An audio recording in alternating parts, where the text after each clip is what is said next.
Recently I heard myself referred to as a sensible woman. I wasn't altogether pleased.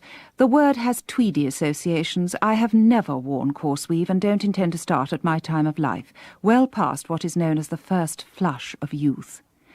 I accept the rational interpretations of the word. I believe I'm commonsensical enough for most practical purposes. But where does practice end and theory begin? The question has been bothering me since that visit to Araby.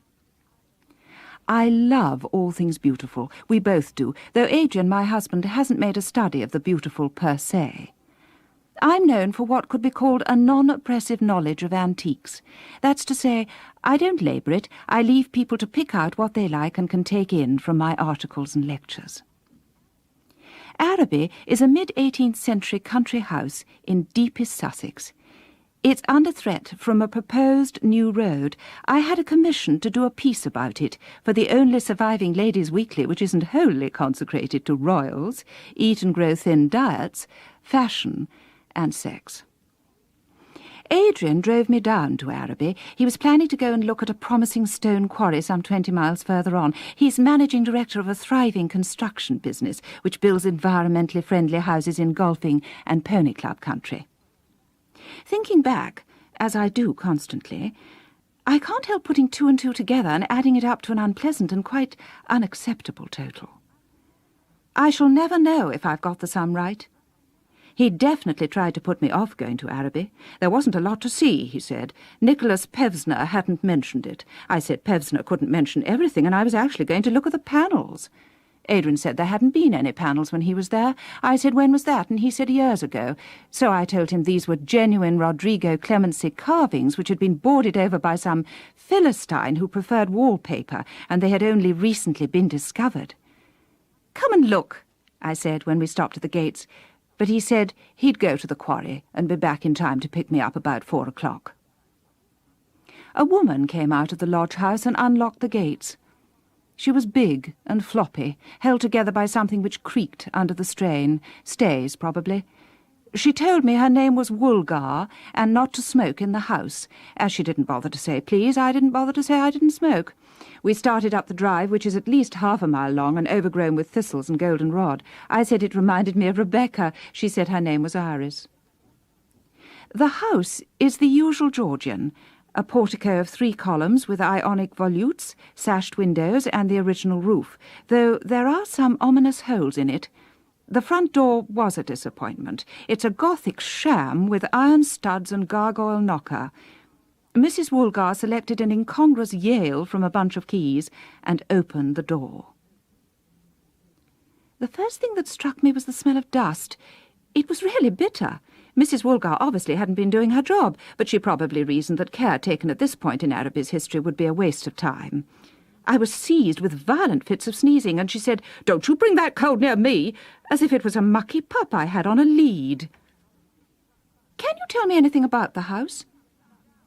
"It's coming down," she said. I said I'd heard it had been a school for girls during the war. She was coming to that. Her stays creaked, and I got the impression it was the only sign that her interest was aroused.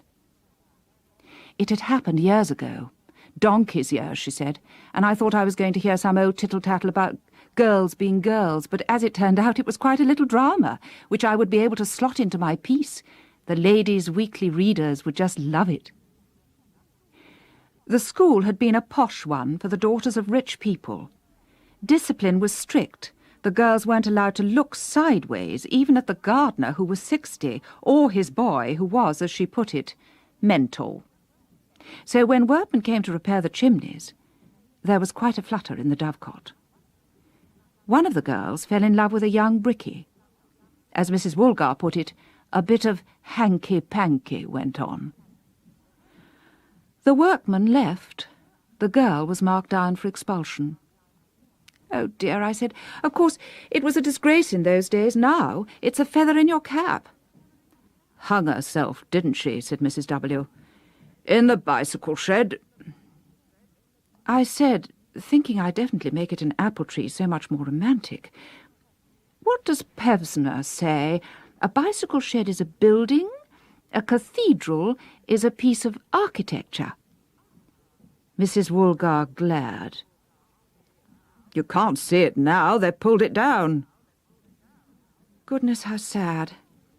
Was the girl pretty? The corsets crackled. Men always think they are at that age. I said I needn't keep her. I'd find my own way about. Bring the keys to the lodge when you're done. I watched her lumber away through the couch grass and past some mossy statuary. The house was in a bad state. Winter rains of many winters had leaked through to the ceilings. Such a pity. Lovely old Adamy garlands, stained and bloated, and some walls actually growing fungus. Thank heaven the panels, which were downstairs in the dining hall, hadn't been affected. They were in desperate need of attention. I saw I should have to approach the National Trust, English Heritage, Sotheby's, Christie's, and the Antiques Roadshow to organise a rescue. Meantime, there they were, those exquisite clemency carvings for my delectation and mine alone. I was stroking with my fingertips the weird aerial shapes of men and beasts, exploring the exotic flowers, whirling suns and rampant dragons, birds, butterflies, beetles. God, how that man could use a knife! When a voice said, "Dirty old things, aren't they?" I turned round. There was this girl, could have been 14, 15, 16 years old, wearing one of those awful gym slips of shiny blue serge, her hair in pigtails and pebble glasses. "Hi." It's what you have to say to youngsters nowadays. "Have you really looked?" she asked. I took out a tissue and wiped my fingers. The panelling hadn't been touched for years. "At that, I mean," she pointed to the panels. I looked at her. She was fattish, pale, and had a liberal crop of acne, and more than a hint of Mrs. Woolgar in her. A few years from now, I thought, she'll need those corsets. "It's porn! Know what I mean?" I was afraid I didn't. "You can't be that green. At your age, look!" She moved close to the panels, almost touching them with her nose. She was painfully short-sighted. Where I had been feeling and delighting in sheer beauty, she pressed her thumbs on the wood and squeezed out something quite other. Delicate, yes. Fantastical, yes. Superbly executed, yes. Beautiful, no. I'm no prude. I just happen to think some things don't belong in public.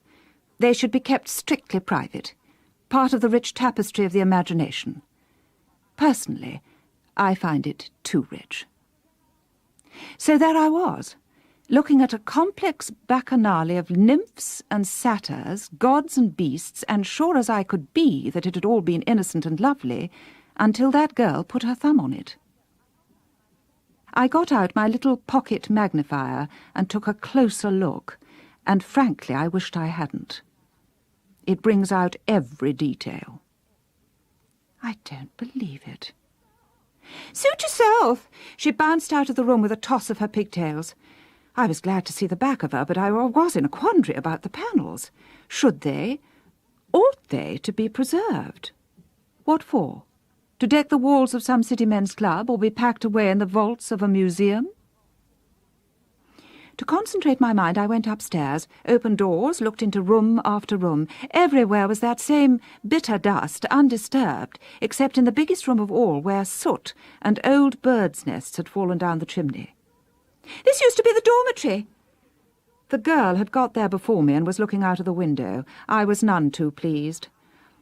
I asked her name before requesting, as nicely as possible, that she leave me to get on with my investigation. Her name was Marilyn. "Woolgar?" "No, Munro," she said, and giggled. I was rapidly losing my cool. I started to say I needed to concentrate on what I was doing here. "I'm waiting for my boyfriend. He comes every day, can't keep away from me. He's really passionate." Grinning, she fingered her cheek. "I gave him a love bite yesterday." I said, "Does your mother know?"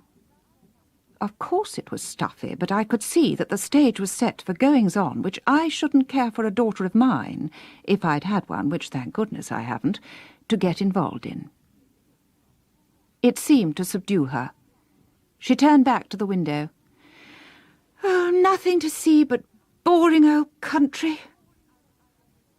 I didn't say anything, recognising the young creature's eternal cry of disappointment with life. I went to examine a graffito on one of the walls. It was of the body was ear type, and when I turned round she'd gone again. She had traced something in the dust of the window pane, a circle with dots and a dash for eyes and a mouth, a crude face of the sort not very bright children draw. It was slightly mocking, but what really annoyed me was the fact that her feet, which were a lot bigger than mine, hadn't disturbed the dust, whereas I was leaving size 3 prints everywhere. I went back to the dining hall, determined to be open-minded about the panels, and would you believe it? They weren't naughty at all. If evil is in the eyes of the beholder, it had certainly gone from mine. I examined every panel, every figure, every bird, beast and flower, took measurements, checked for cracks. Those carvings were quite simply beautiful and fantastical and utterly charming. Nothing more. I stood and gazed until my eyes misted and the figures seemed to move, and I knew it was time to go. Anyway, it was getting on for 4 o'clock. I locked up and walked down the drive. No backward looks. I hoped I wouldn't see the girl again. Birds were singing, the sun was shining, the boring old country was glowing. Mrs. W. was waiting for me at the door of the lodge. "Finished?" "Thank you, yes," I said. "I'll be in touch. By the way, I met your daughter up at the house." "I haven't got a daughter," she said. "Your niece, then. Such a sweet girl. I could see the family likeness." "There's no girl." "But there is. I saw her. We talked about the school and other things." "Don't you go spreading no nonsense." Mrs. W. backed into the lodge like a sea creature retreating into its shell. "I've got enough trouble as it is." The door slammed in my face. I still had the keys of the house in my hand. I pushed them through the letterbox. As we drove away, Adrian asked how I'd got on. "Well enough," I said. "There was a girl hanging about." I swear I didn't use the words advisedly, they just happened. "She had been a bit of a pest." Adrian was concentrating on overtaking a petrol tanker. I asked, "What were you doing at Araby?" "Doing?" He frowned. "It must be getting on for 50 years ago when I was there. In those days I was starting out and had to take any sort of job. I went as a builder's labourer." I didn't say anything. I put 2 and 2 together and snatched them apart again. When we were speeding along the fast lane, he said, still frowning, "Do you know, I believe I've got another of those brown blotches on my face. The wretched things seem to come up overnight." I didn't say they're called grave marks. He still values his looks, so I didn't say anything.